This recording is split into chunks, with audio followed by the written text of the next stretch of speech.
If you want to learn more about Celery, then do check out our course. There is a link to this course in the video description. Hello, my name is Xander. Welcome to this tutorial.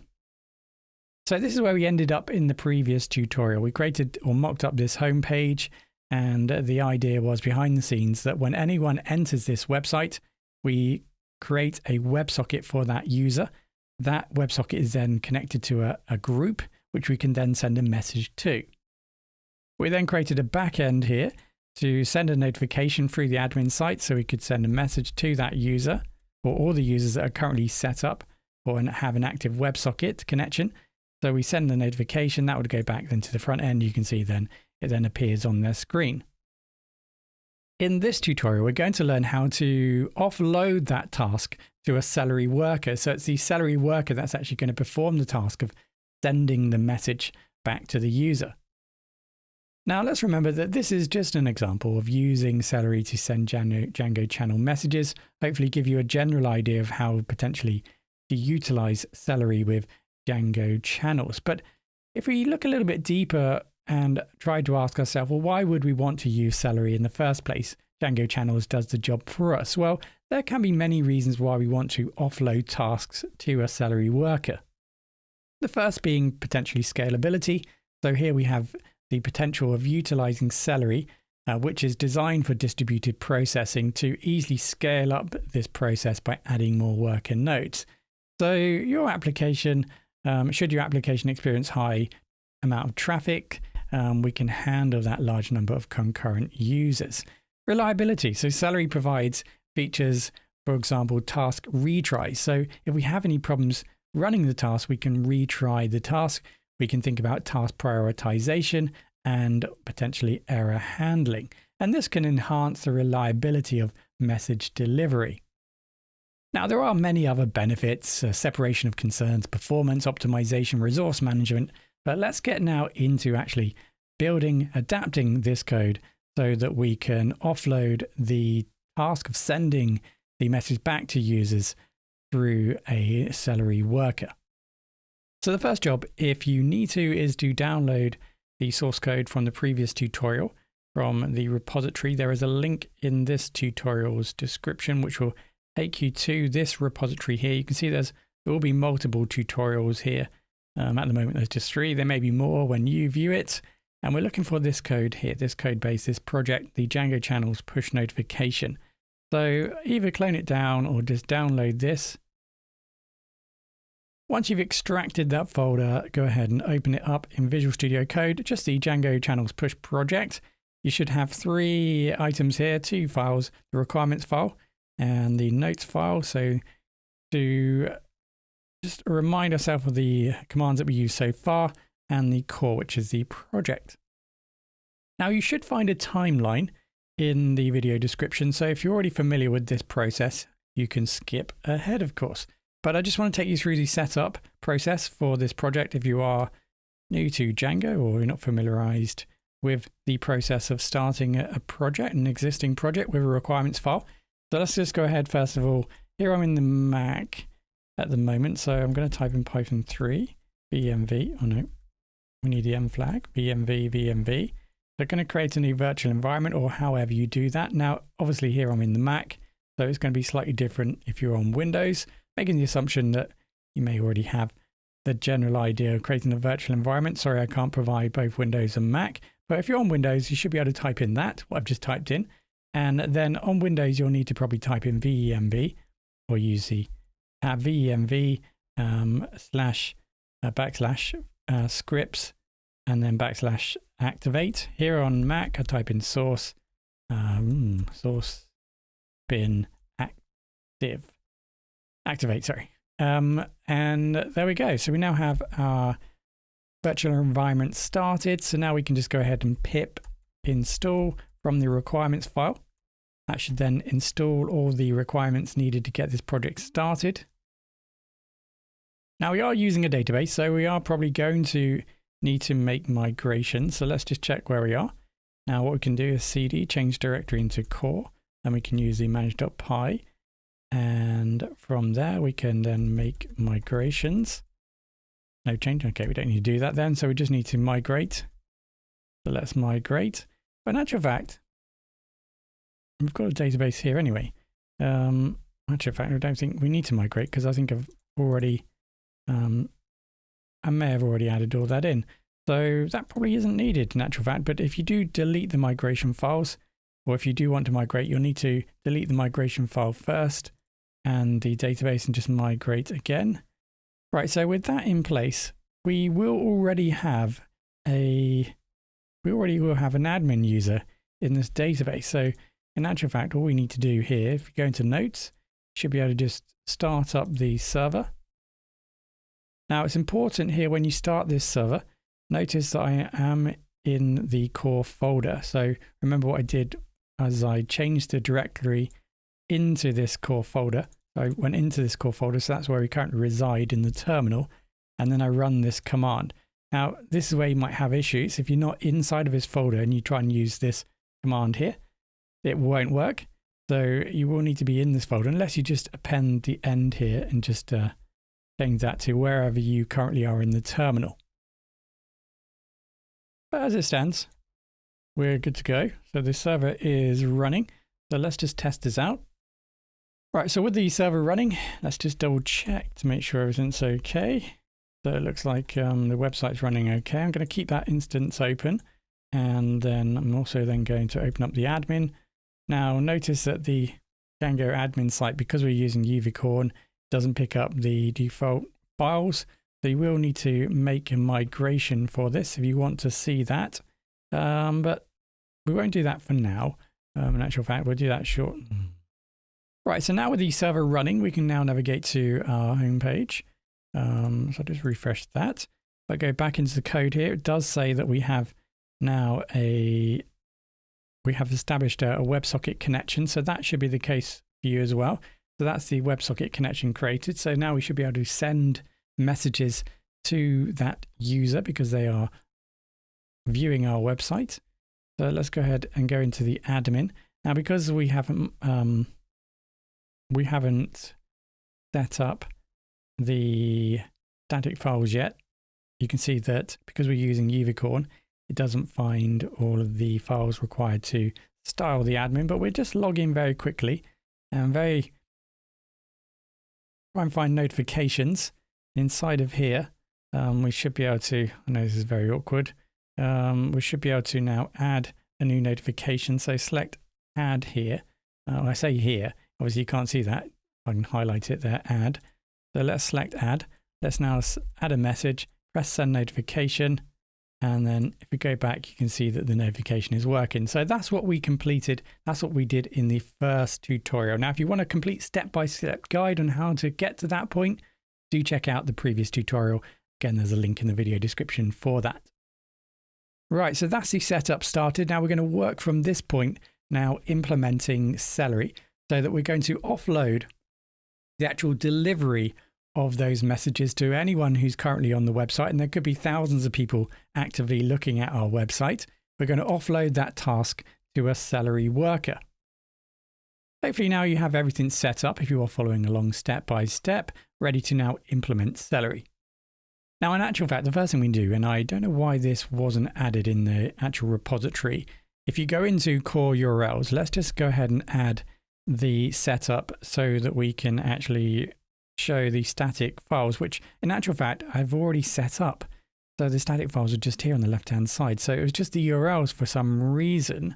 I didn't save them. I have no idea why I didn't do that, but just add this line here in line 1516. So a link to the static files.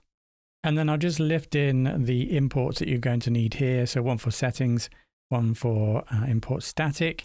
So that should be pretty much all we need to do. Now, if you are finding that you have these yellow squiggly underlines, it's likely, it says, for example, it cannot be resolved. It's likely that your Python interpreter isn't set up for your virtual environment. So down here, it's using the Python that I've installed in the main computer. So in actual fact, if I click on that and then select my virtual environment, you notice they all disappear because everything is obviously installed in the virtual environment. It's able now to pick up all those dependencies, all those packages, and that's now removed. In this tutorial, we are going to be moving everything across to Docker. So we're going to be building 5 containers, a Django container, message broker. We're going to be utilizing RabbitMQ. We're going to have a results backend, Redis. Now you can use Redis for both the result backend and the message broker. I've decided to separate that up just to showcase and highlight the fact there are many different technologies for this. We're going to have a Celery worker and utilize Flower just as a user interface, graphical user interface into our setup, so we can see the actual tasks being executed or the historical events regarding task activation, task completion, and so on. Now, if you're completely new to the world of Celery, etc., we'll give you a brief overview of those different technologies. So let's start off with creating, well, we're going to need a Docker Compose file. So let's go ahead and create a Docker Compose file so we can start to actually describe the services that we want to build. Don't forget the source code is available. There is a link in the video description for this tutorial. I will lift in the code line by line, and you can then pause, type it out if you like, or just copy it and lift it in from the example. Okay, so here we have the Django container. Let's just get Django working first, and then we can build on that. So here we're using version 3.8. Let me just do that so I can zoom in a bit. And you can see I've set it up. I've created a new service, which in actual fact I need to actually describe. So let me do that. So services. So this is the first service, the Django container.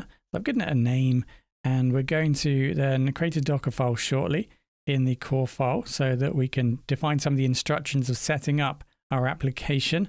And you can see the command that we're going to be utilizing here once the container starts is the unicorn command, so to actually run the server.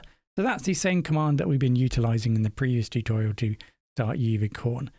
Right, so we're going to set up a volume, which means essentially that means that we're going to mirror our project folder here locally over to the container. So any changes that we make to the folder or files, that's going to then be replicated on both the local machine and in the container. While we're working in this development environment, that can be a good way of working so that we can interact instantaneously with the container. When we update anything here locally, that's going to update it also in the container. So you can see that we have opened up some ports so we can access the service. Port 8000 on our machine is going to be mapped across to port 8000 in the container. Remember, we can't access the container unless we open up some ports. And then I've created an environment file here. So let's go ahead and just recreate that. So this is going to allow us to set up some environment variables in the container. Kind of not necessarily needed at this point, but I'm going to add that in, and let's just as an example, let's go ahead and just add some environment variables for the secret key, allowed hosts, and maybe debug. So let's go back into our core, then core settings. And what we can then do is just switch across from the static and then create some environment variables. So that means this will now be configured so that the actual settings will come from environment variables. So I'm just going to highlight that out in case you want to use it. And then I'll just bring it in. And so you can see what we're using now is the environment variables that are going to be set in the Docker container. Right. So just make sure that your allowed hosts are split with a comma. So I'm using a comma here to split the different allowed hosts there. So do remember and do make sure you do that. Right, so with that done, I think that's pretty much it for setting up our Docker Compose file. So now let's concentrate on the actual Docker file. So some of the different steps that we might need to take to actually move across the files and actually set up our Django application in the container. Right, so let's go into the core area here. Let's create a new file. Let's call this Docker. Oh, sorry. Let's call this Docker file. There we go. So this is our Docker file. What we're going to need to do now is just define what image we want to use. So we're going to use Python 3.11.4 Alpine. That's what we're going to use. We need to define our work directory, working directory. So that's the work directory on the container. So that's where we're going to reside, where we're going to put our application files. We can then prevent Python from writing PYC files and ensure Python output is sent directly to the terminal without buffering. So just some general kind of setup instructions, configurations, and then we can go ahead and when we think about the process now, what we have is a work directory. So we're going to need to pip install the requirements files. So let's go ahead and first of all copy across the requirement file, which should be in now this directory here. So I'm going to move this requirements file into the core so it's in the right directory so it can actually find it. Obviously you can just change the path if you want to keep it on the outside there, but now I've moved it on the inside. So that's going to be copied across to the container. So we can then go ahead and pip install the requirements. So go ahead and pip install. And then what we can also do, just add some additional information if you haven't started utilizing this, we can also have an entry point file. So we can run some additional commands, for example. So we'll create this. We will recreate this. So let's go ahead and do that. So inside of our core again, I'm going to create this new file. I'm going to call this entrypoint.sh. Now, if you're on a Mac, you're going to find that there's issues here. But let's just work out, get rid of that. So let's just work out where we are. So let's change directory into core and just make sure we're in the same directory as the file. No, we were anyway. Yeah, we were in that directory anyway. So just make sure we're in the same directory as entry point if you're not familiar with utilizing commands. And then what we need to do here is we just need to make this file so it is available, can be read. So what we're going to need to do here in the Mac is just change the permissions of the file. So we use cmod. So this stands for change mode and it's used to modify the permissions of the file. So we're going to need to plus X. So this is going to add executable permissions. And then let's go ahead and define the actual file. So this is going to be entry point. And there we go. So we're simply just granting execute permission to run the script in the current directory. So that's just going to be Mac specific here, for if you're running this in Linux, you're probably going to need to make that change. So what we can do in this file is just add some additional commands that we want to run. Now, one thing that we are going to want to do here is, let's just bring this in, make sure that you've added this up the top here. So what we've done at the top here, this is important. We've indicated the interpreter that should be used to execute the script. Now, in our case, because we're utilizing Alpine here, it means that we're going to need to define ash. So if you do use a different image, Docker file image, then potentially you need to change that. Right, so we're just going to collect the static files. That's what we're going to do. So we just echo that out to let everyone know that that's what we're going to do. And of course, we're going to need that because we're using Udemy. We're going to need to create our static files. And there we go. So we just run python manage.py collect static, and that would then generate the static files. What we can also do is other tasks that we might want to do when we start the container. Maybe we want to make migrations, for example, so that could also be performed. And then we just make sure that everything is executed, and there we have it. Okay, so that's the entry point file, which is going to be run every time we start a new container. Right, so where we get to? Now, we copied across that over to the container. Now, what we can also do, and this is probably just going to be for if you're implementing this, is to copy the actual application folder over. Now, obviously, we're using volumes. So as someone already pointed out in a different tutorial, we don't necessarily need to do this, but I'm just going to add that there, keep it there. And it just reminds me that I need to do this if I were to, for example, deploy this, because I wouldn't be using volumes. And then let's just define the entry point. So we run that. And there we have it. So that's going to be our Docker file. So now when we go back to the Docker compose file, we should have now everything in place to generate our Docker container for Django. Now, I am, of course, making the assumption that you have downloaded Docker Desktop. If you haven't, just type in Docker Desktop, go over to the downloads and download for your particular distribution and install Docker Desktop, open it up, and you should be presented with what looks like this. depending on how old this tutorial is. Should be very similar, but the concept is going to be the same: images and containers. So we download an image. That's going to be a kind of blueprint for us to actually run the service. And then we add our additional instructions. That image then becomes a container, was run as a container. And inside of that container will be the service that we have designated for that container. In this case, it's going to be Django. So with that in mind, let's go ahead and see if we can actually get our Django service running. So let's just make sure this works. Now for this, we can just type in a Docker Compose up. We can set the service so it runs in the background of the container daemon, and then we can specify build or add it to the notes here. So you don't have to need to remember this. Build just to update anything that maybe if we've made any changes and we run this, it's just going to update the container, the image with those changes. So let's go ahead and run that. It says here Django depends on blah, blah, blah. Redis. Oh, okay. So in the Docker Compose file here, I've just added some dependencies. I'm going to remove that for now because we haven't actually specified those. And let's just run the command again, just to make sure that everything is working. So no such file or directory. Okay. So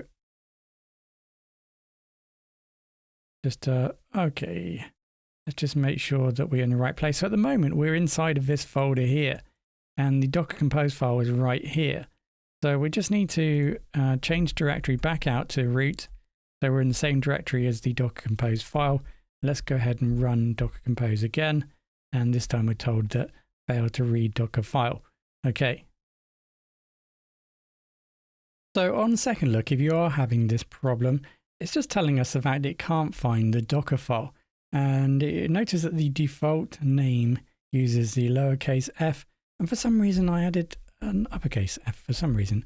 So add that to lowercase, change that to lowercase there in the directory, and we'll just run that again, and we should be good to go. There we go.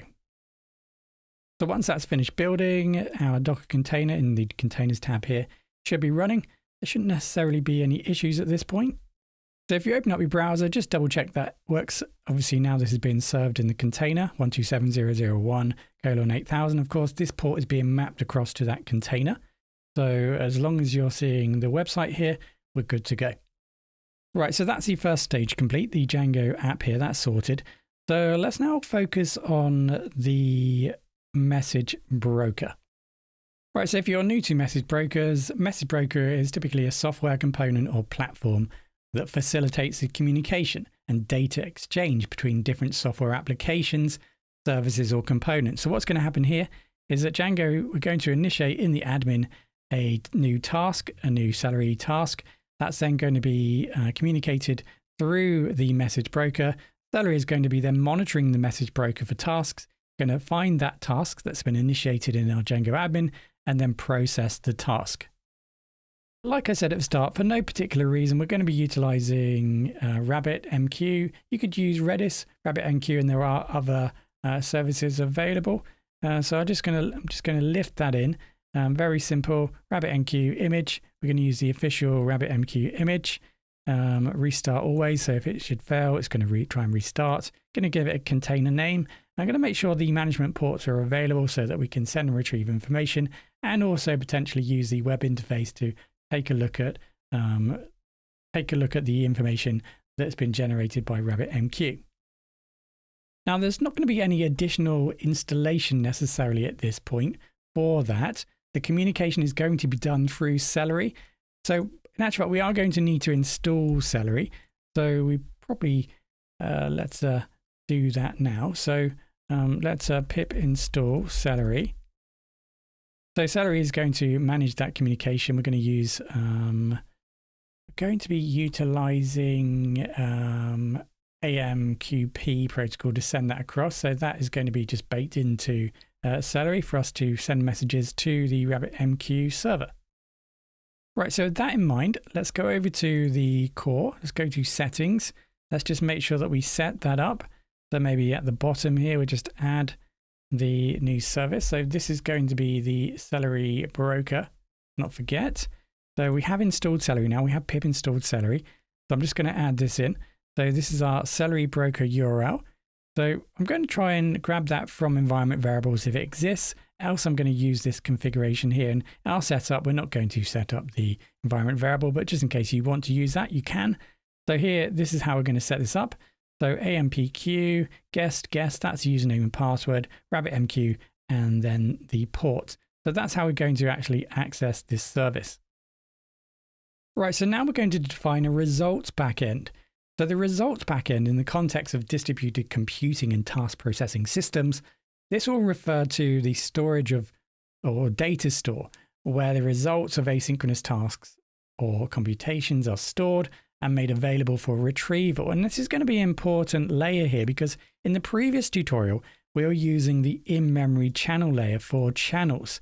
So everything that we're doing here, we were storing in the in memory, so just locally on the machine. What we want to do now is we want to store information in Redis in our backend so that our Celery worker can pick up that information. And this is going to be really important for our workflow. Now, remember what's happening here in the setup with WebSockets is that we initiate and create a WebSocket per user or whoever accesses our website. Now, let's remember that here we're utilizing, let's just go into our notification consumer. Let's remember we're using groups here, channel layers. So every time a new user connects with a WebSocket, we're going to store that information about that user in our data store. Now, normally, what we have been doing is we've just been storing it locally. But the Celery worker, remember, needs this information to actually send the messages to the correct channel, to the correct group. So we're going to need to store that information so it is available for our Celery worker to actually determine who needs to be sent that message. So back in our settings here, we need to change the channel layer to now utilize Redis. But let's just set up our result backend first in Docker Compose. So let's go over to Docker Compose. So here we're just going to specify Redis. Now we're going to expose the port so that we can access Redis. So here we're using Redis 7 and port open 6379. Okay. Right, so with that done, let's go back into our settings. We're now going to need to define, we're now going to need to define the results backend for this. So that's going to be, apologies, just adding this in. So this is going to be results backend. Again, same setup. If you want to use environment variables, you can. Otherwise, it's going to default to this, which is the Redis link. Now that's going to link then to the results backend. Right, so that's the results backend sorted. But in addition to that, let's remember that we're going to need to update the channel layers. Now, this layer will need to be configured with Redis. We are going to use the Redis. Now, remember here in Docker, we've called this service Redis. So we will rely on that now to actually point to this server in the settings. So if we change this layer setup, I'll just bring this in. So now what we've done here is we've configured the backend. So you can check out the Celery documentation for this. The channels documentation. It will give you more information about the setup if you need something a little bit more complex. But we've added the host here to Redis, referring to the container Redis, and then the port number.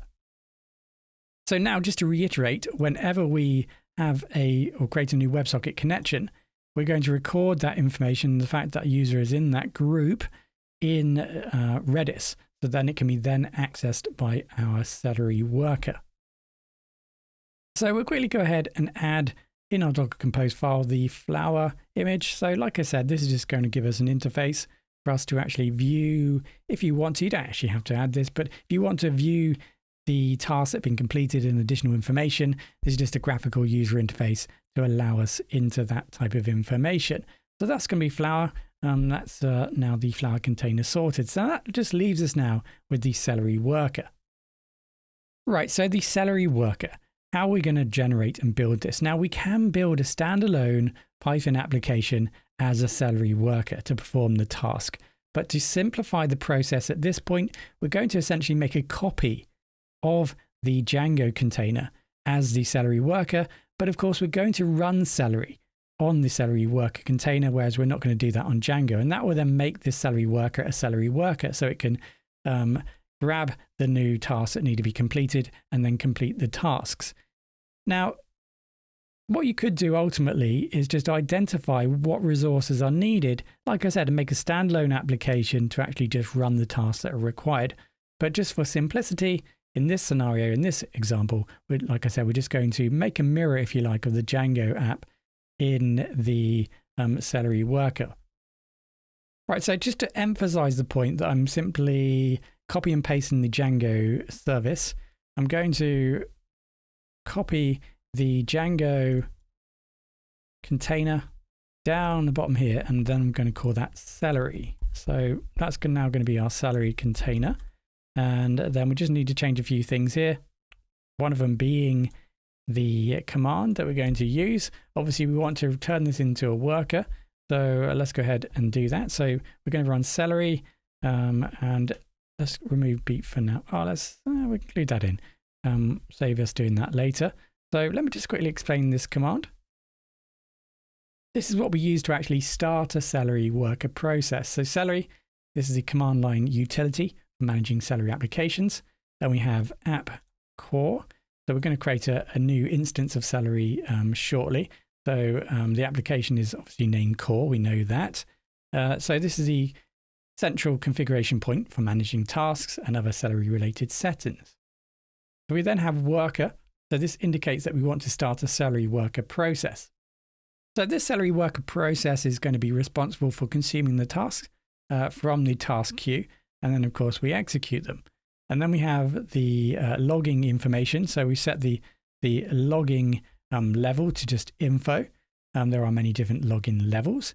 And then at the end here, we're going to show you an example of using Celery Beat, which is responsible for scheduling periodic tasks. So we'll take a look at that at the end.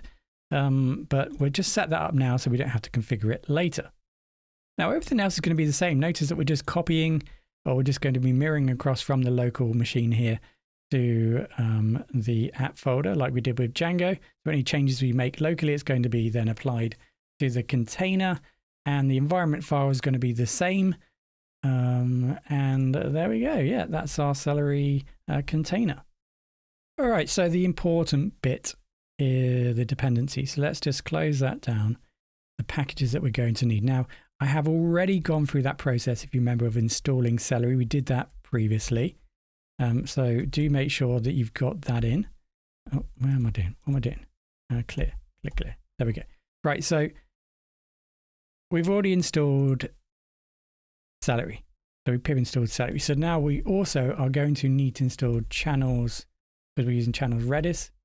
So let's go ahead and install channels Redis. That is going to also install Redis. So that's something else we don't need to do. So channel Redis. Let's make sure we do that. So it allows that interaction between channels and Redis. Obviously, we're using Redis in our settings. We've set that up in our settings. If I can find settings. Or I don't see settings. I was cutting core, sorry. Settings. So we configured Redis here as our channel layer backend. Let's not forget that. So that's why we're installing that. Right, so I think that is it. I think that's all we need to do. So what we're going to need to do is just change directory into core. And then that's where we have our requirements file. And then we can just pip freeze. Because remember, we're going to need this information to create the containers. So we're going to need to freeze this. So it's then available for our container creation. Right, so that, I think, is everything we need at this point. Okay, so although I've got a bad feeling I've missed something, let's go ahead and delete the containers. I'm just going to delete the image. So we're just going to start from scratch again. Let's go ahead now and run the command. If you've forgotten, don't forget, I've added it in the notes here. You can docker compose build. Let's go ahead and build everything and see where we got to. Now, what's going to happen here is that behind the scenes, we have tried to start the Celery worker. Now, there isn't an app. We haven't actually created a Celery instance yet.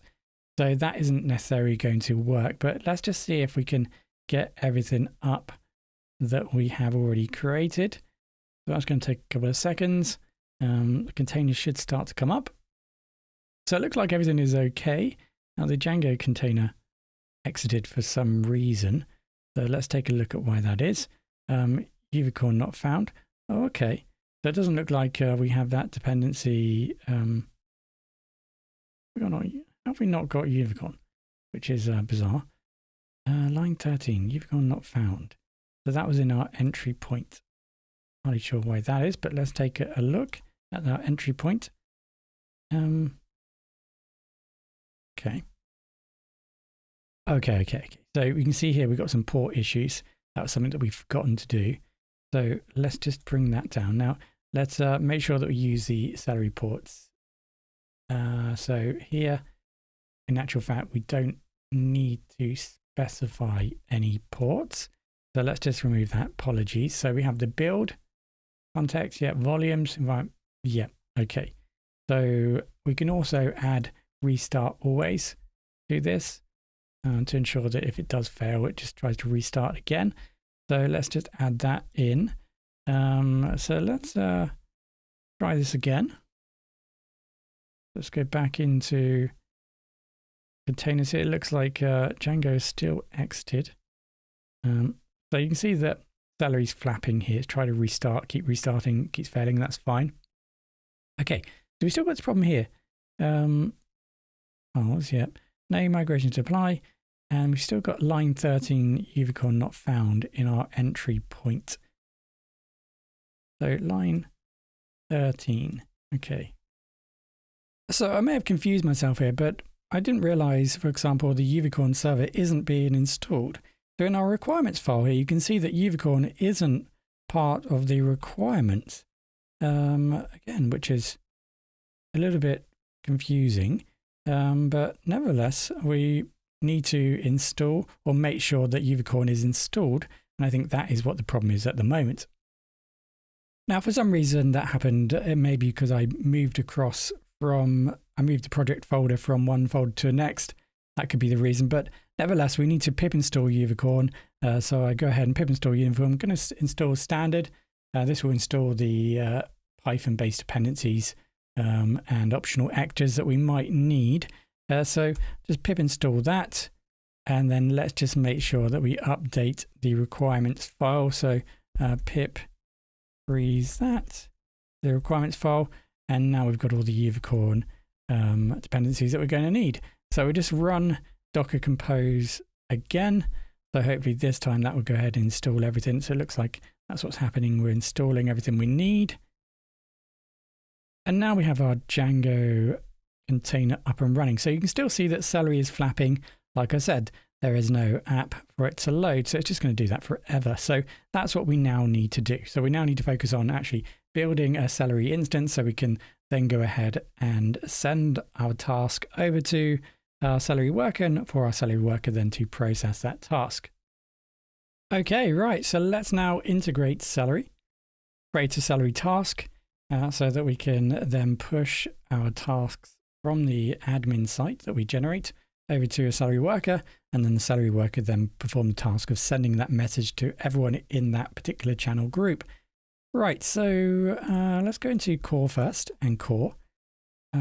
Inside of here, we're going to define a new Celery instance. Now, we don't have to put it here. It's just really most tutorials show this. So we're going to need a Celery file here create a new file here called Celery. Do that again. New file, celery.py. So inside of here, we're going to define so from Celery, let's go ahead and import Celery. So we're going to create a new app. We're going to need a few things here. So let's go ahead and import OS so we can access the file system. And then OS environ.setDefault. So we're going to set up the Django settings so that we have access to Django settings. Settings, a module. And then let's define where our settings are. So core.settings. There we go. Right, so that sets the default Django settings module for the Celery program. So we've already added some settings in our settings file. Right, so now we need to create an instance of Celery. So let's go ahead and do that. So we just say app equals Celery. Remember, we brought in Celery up here. So we're going to create a new instance and then add core. Now, this parameter that we're passing in here, core, this is going to represent the name of the main module or package of your Celery application, which is, of course, in this case, core. Right, so we've already added some settings here, and you can see that we've added the broker URL and the results backend. So we have this prefix of Celery, right? So because of that, that allows us to filter out the settings in the settings file and identify those settings that are for Celery only. So let's go ahead and load the task modules from all the registered Django app configurations. So let's go app.config. So what we're doing here is we're just extending. We've got now our Celery instance, and now we're just accessing it, and we're setting up some of the configuration options. So we're just going to specify the fact that we've added some settings in our settings file, and we just need to define them. So conf settings, so that's going to give us access to settings, and then we add the namespace. So we're using the namespace Celery in our settings. Namespace equals Celery. Okay, so we've defined all of our settings with the prefix Celery. Right, so that then provides access to those settings. And then we need to now build a Celery task. Okay, so let's go over to the notifications. We can build a task absolutely anywhere we want, but again, I'm just following the general norm here. In other tutorials, they tend to add the task inside or locally, and it can be a good idea to add tasks locally. It really depends on the setup again, but that's irrelevant. Let's create some tasks. Right, so task, task.py, and then inside of here, we just need to define some tasks. So this is going to be a shared task, which means we don't have to directly connect it to our Celery instance, but we do want Celery to find this task. So we're going to create a shared task. So from Celery, let's import shared tasks, or shared task, yes. And then from channel, because remember what we're doing here is we are, the task that we're building, remember, is to actually run a channels task, which is to send a message to everyone who's currently connected. So we are going to need channels layers like we did in the previous tutorial when we created the task to send a message. So there's actually nothing new here if you've watched the previous tutorial. So we're just going to need async to sync. We're using asynchronous, so we'll import that in. Async to sync. Right, so now we just need to build our task. The task is very similar to what we built previously, and we'll show you that in a second. So we go into our admin here. Now remember, we then actually run the task, and it actually, actually, in fact, we can just copy that because that's the task we want to run. But obviously, we want to run that in our Celery worker. So let's go ahead and do that. So there we go. So let's create a function for this. So let's go and send notifications or notification task, and then we pass in the message. That's obviously the message that we're sending to everyone. And let's just tab that across. What happened there? I closed it by accident. Apologies. So let's just make sure that this is tabbed properly. That needs to be lined up. There we go. Right, so there's a task. And we just copy and paste the task essentially from the admin. And obviously what we want that to run on the Celery worker. So that should initiate the task like it did previously.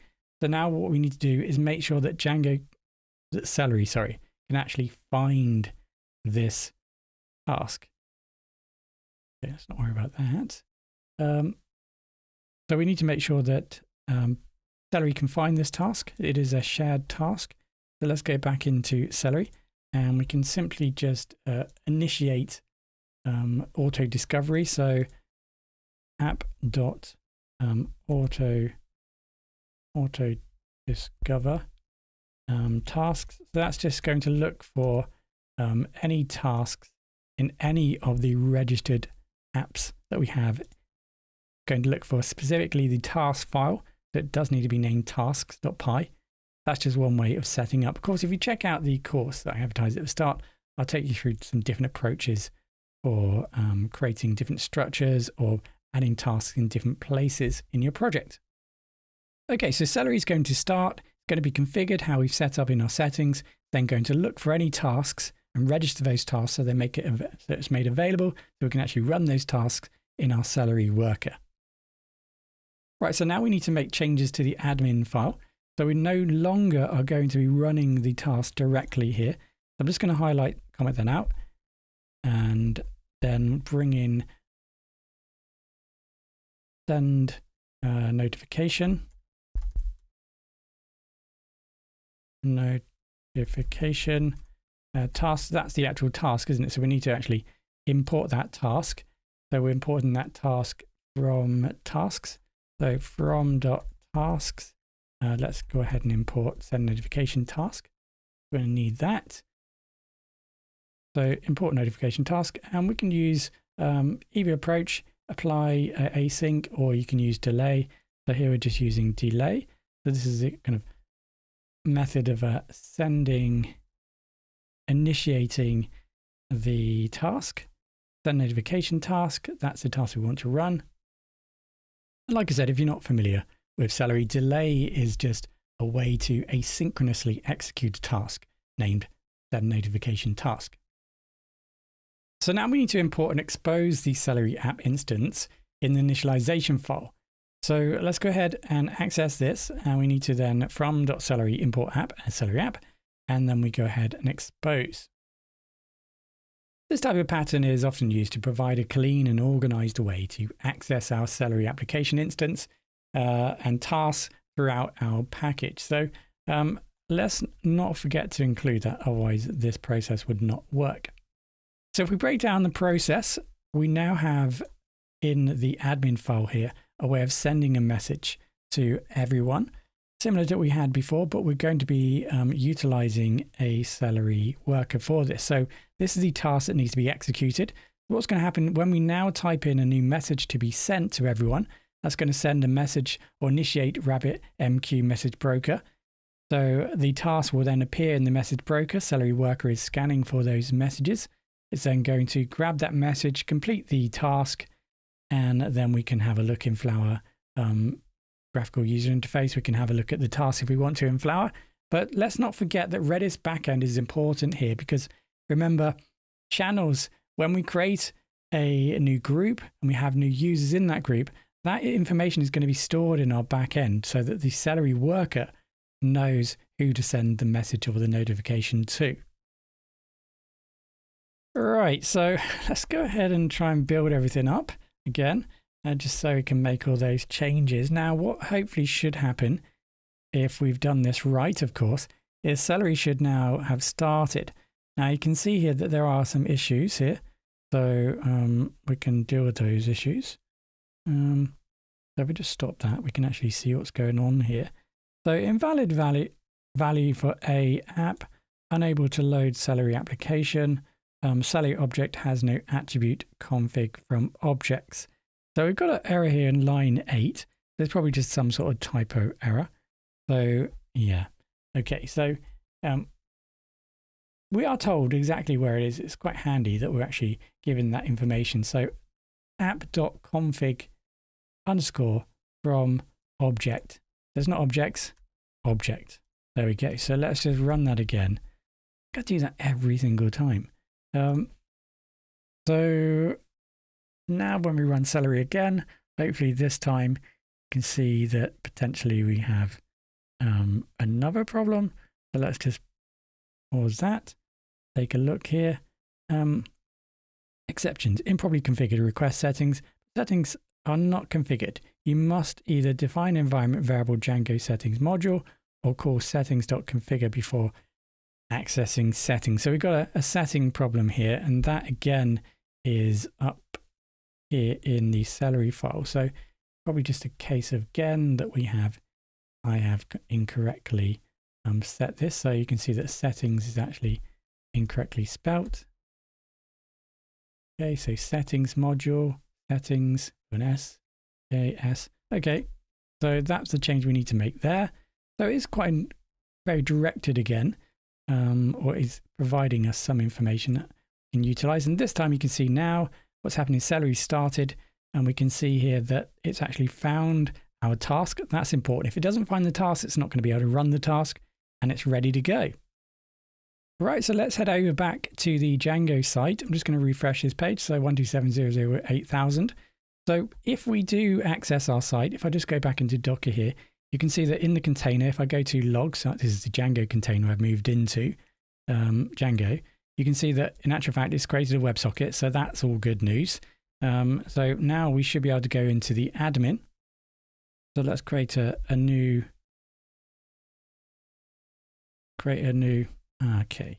So it doesn't look like the,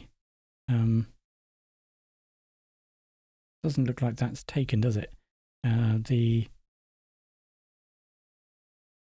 static files, it doesn't look like it's found them, which is a little bit annoying. Maybe we need to do a refresh there, but let's just double check that. So we've got our URL patterns, settings debug, right? So, okay.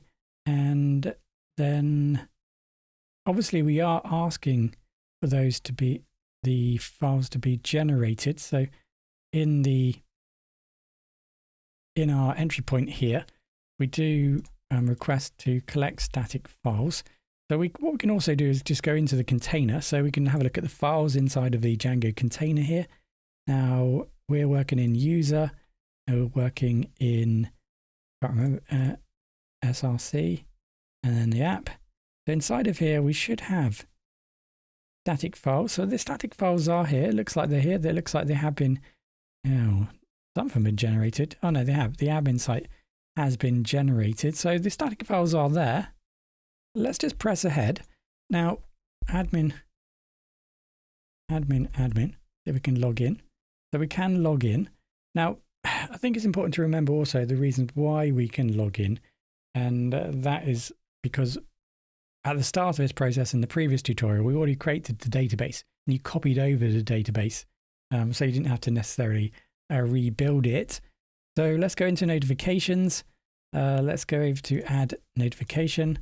Let's just see if it actually works. So send notification. Looks like it has sent. So it looks like it has worked. So let's go ahead and take a look in localhost 5555. That opens up Flower. And let's take a look. So if I go over to tasks, so that was the task we just generated. It was successful, as we can see there.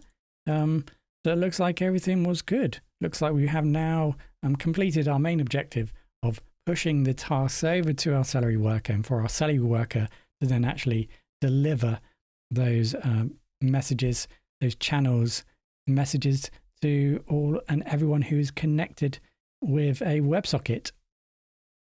Just the last point, if you do want to get those files working, the CSS and JavaScript for the styling of the Django admin site, inside of environment variables Django.text, all I did was change the debug to true, which is why I needed to do that. And then I rebuilt, recycled everything, went back and refreshed, and it's all working. It is all working. It will work once it's up and running. There we go.